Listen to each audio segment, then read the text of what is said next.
Orang yang usianya berkah, ibu pernah dengar doa, ya Allah berkahi umurku kan? Bukan ajal.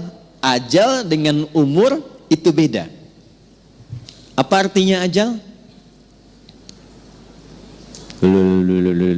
Ya. Nah, waktu kita terbatas. Kita ambil ilmu sahabat saja dengan cepat. Kalau belum tahu, katakan wallahu a'lam. Baik. Apa artinya ajal? Ya. Mau dapat ajal? Pasti. Udah kenceng diralatnya? Pasti. Baik, pasti. Baik. Ajal itu pada mulanya, pada asalnya, itu yang kita sebut dengan usia.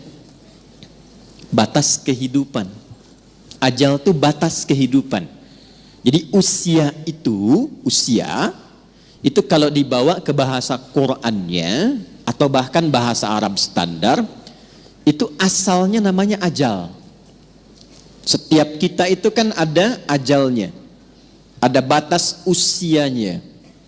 Dalilnya coba diambil satu saja, Quran surah ke-7 ayat 34 misal. Ya, Quran surah ke-7 Al-A'raf ayat 34. Walikulli ummatin ajal. Fa idza jaa ajaluhum la yastakhiruna sa'atan wa la yastaqdimun. Setiap umat, bukan satu dua orang saja. Semua yang menjalani kehidupan di bumi itu punya batas usia.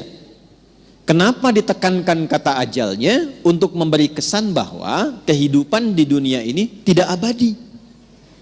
Penting dicatat itu, Bu, ya. Kehidupan di sini tidak abadi, akan ditinggalkan. Karena itulah ketika ditinggalkan, diumumkan kan, telah meninggal dunia. Nah, artinya ajal telah tiba. Baik, sampai di sini bisa dipahami. Nah, itu tidak hanya kita paham, tapi tanamkan dalam jiwa. Di sini tidak abadi, akan pindah ke tempat lain. Nah, pertanyaannya, ketika pindah ke tempat lain itu meninggalkan jejak yang baik tidak di dunia. Ibu kan keluar dari sini, setidaknya baru keluar sudah dibincangkan kan? Masya Allah, jamaahnya rapi, tertib, nggak ada sampah ketika selesai kajian. Kemudian jamaah-jamaah yang sekarang ngaji tenang, tidak ada yang ngobrol, itu kan? Nah, itu jejak kebaikan yang ditinggalkan. Karena itulah sebelum meninggalkan dunia ini, selain mencari bekal ke tempat baru, kita diberikan bimbingan oleh Allah dan Rasul untuk meninggalkan kenangan-kenangan yang baik, yang kalau diikuti jadi pahala, Bu. Jadi itulah indahnya dalam Islam. Datang baik-baik, pulang pun baik. Karena itu saat datang kan disambut senyuman kan? Ini kan kejadian luar biasa sebagai isyarat. Bayi lahir, bayinya nangis, kok bisa orang yang menyambut senyum? Ya? Ada enggak ketika bayinya lahir misalnya yang lain ada yang menertawakan, yang meledek, mencela, rata-rata senyum. Tapi ketika meninggalkan dibalik, kita yang tersenyum, orang yang menangis. Kenapa? Karena kita bahagia meninggalkan jejak-jejak kebaikan, dan orang merasakan sedih karena kehilangan kebaikan itu yang dirasakan saat sedang dibersamai oleh orang baik itu. Nah, cara mengisi ajal supaya baik itu yang disebut dengan umur namanya. Jadi umur asalnya bukan usia artinya. Hanya diambil makna umum menjadi usia untuk memberikan kesan kepada kita, selama menempuh usia itu isi dengan umur. Contoh begini. Ibu kalau ada yang tanya, umurnya berapa? Saya paham rata-rata 17 tahun ke atas. Ya, ada yang atas, kan? Ada yang atas, ada yang memang demikian. Tapi ketika kata umur itu muncul, itu maknanya 3. Nanti kita akan tarik ke kaidah dari Sayyidah Khadijah. 1, al-umur bimakna mengandung arti segala yang bermanfaat. Segala yang bermanfaat. Ya. Baik. Ini saya buka kaidah umumnya dulu untuk menunjukkan kesan di akhir nanti betapa Sayyidah Khadijah memahami ini. Lalu kita tarik kemudian praktek dalam kehidupan beliau, poinnya apa, itu yang kita simpulkan nanti dan dibawa pulang. Singkatnya, selama hidup, kalau ingin dikenang, punya nilai kebaikan bahkan sampai masuk ke alam kuburnya, tapi nama dan kisahnya tetap harum, maka buatlah dan rencanakan semua aktivitas yang punya nilai manfaat. Melihatlah dengan yang baik saja. Bila yang dilihat tidak bermanfaat, tak harus dilihat.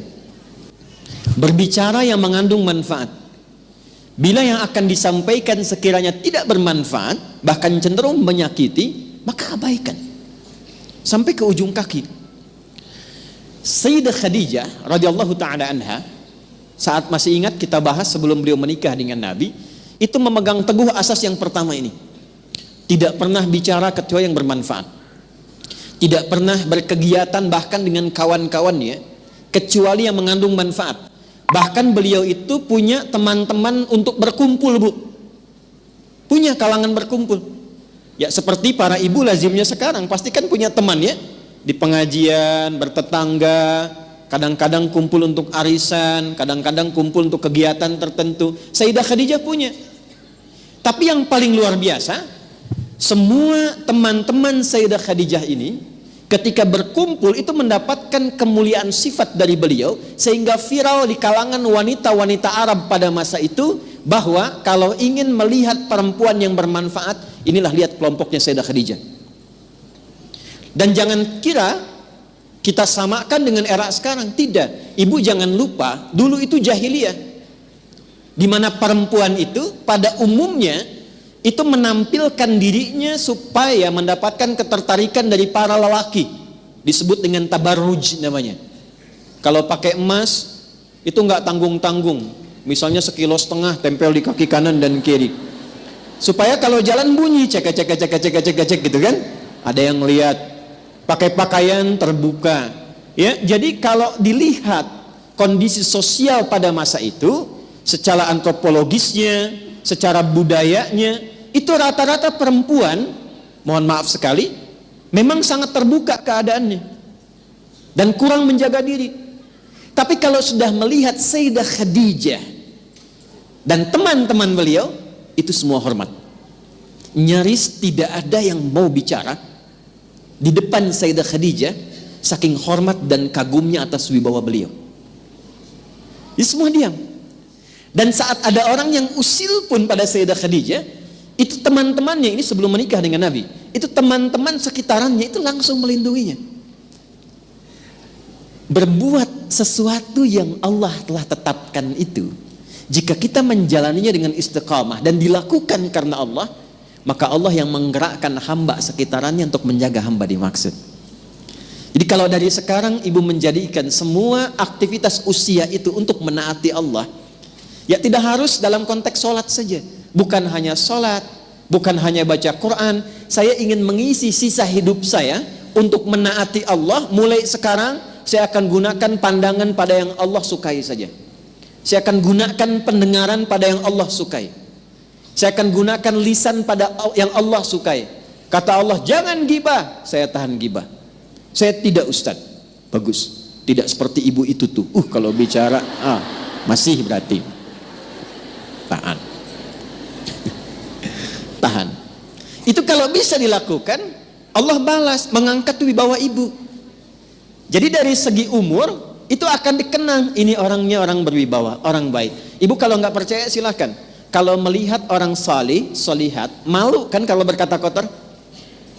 Coba silakan, mau berkata yang kurang baik, walaupun terbiasa bergaul di tempat yang kurang bagus, bertemu orang begini nggak mau mengeluarkan kata-kata kotor. Saya kalau ketemu preman, Bu, nggak pernah berkata-kata kotor pada saya. Assalamualaikum Ustaz, Assalamualaikum Pak Kiai, doakan ya. Padahal sebelum itu dengan kawannya, keluar. Ragunan keluar, tuh kan? Bahasa-bahasa yang tidak normal keluar.